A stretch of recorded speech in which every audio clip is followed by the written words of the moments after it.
Welcome to Living English at the Houston Public Library, a 25-lesson language learning program that focuses on how you work, play, and interact with others in your everyday life. Hello and greetings. My name is Ryan Bowden from the Houston Public Library. Welcome to Living English at HPL. Today, we're going to have a casual conversation about casual conversations. Whether you're having coffee with a friend, introducing yourself, or sending a text. Grab yourself a pen and a notebook, take notes, follow along as we practice some common terms that you might need for casual conversations. So, let's start with talk. You can talk in a variety of ways. You can talk to another person directly, like we have here in the corner. You can talk to a camera, like I'm talking right now, or you can talk on the phone. You could also send a text message. You can do that with words or with emojis, which is a lot more fun. You could use slang. Slang is just informal speech that we use with friends. It happens in every language. Some common American slang might be to say, that's legit, which is, it's good, I agree with it. To say, what's up, instead of saying, how are you? Or to say, I'm amped. Amped is, I'm excited, I'm pumped up. Would be another one.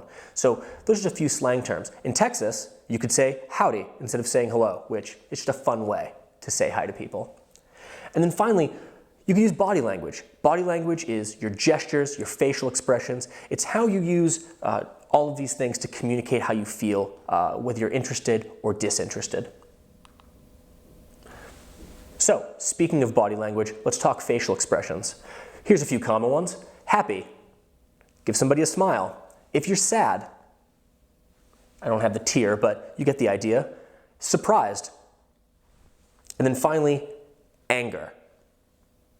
Oh, I don't like that one. I would rather stick with the happy, I think.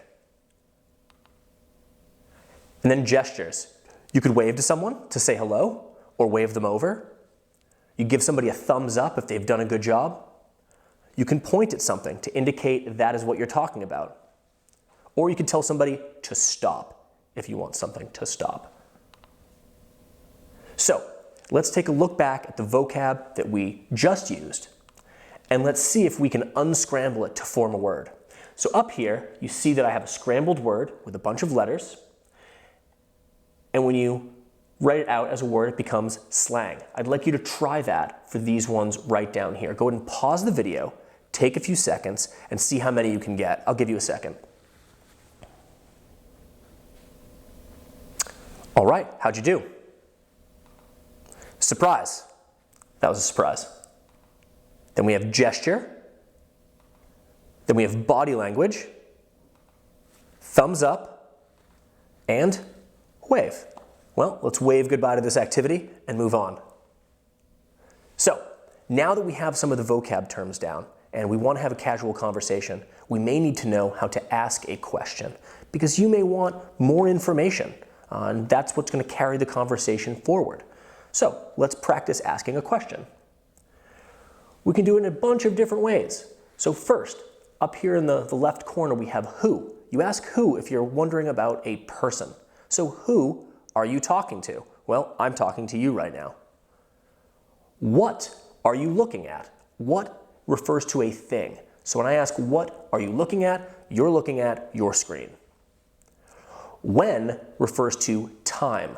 When do you practice your English? In the morning? In the afternoon? At night? I'm not sure. Where are you right now? Are you in your house? Are you at a cafe?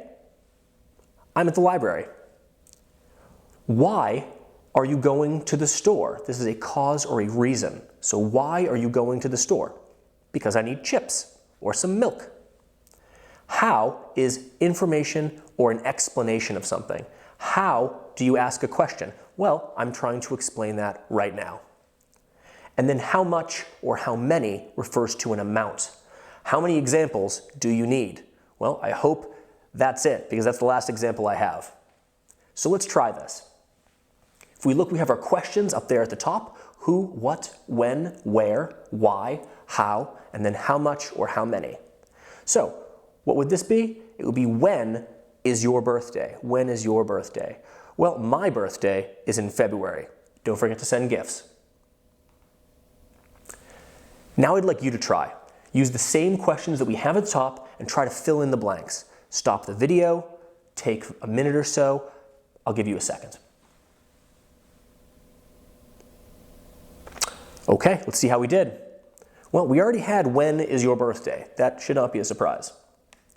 Where is the library located? How much money do you spend at the store? And why are you watching this English video? How'd we do? I hope you did well. If you didn't, feel free to go back and try again until you get it right. So, goodbye for now. Thank you so much for practicing your English with the Houston Public Library. Check back soon. Again, I'm Ryan Bowden. Have a great day.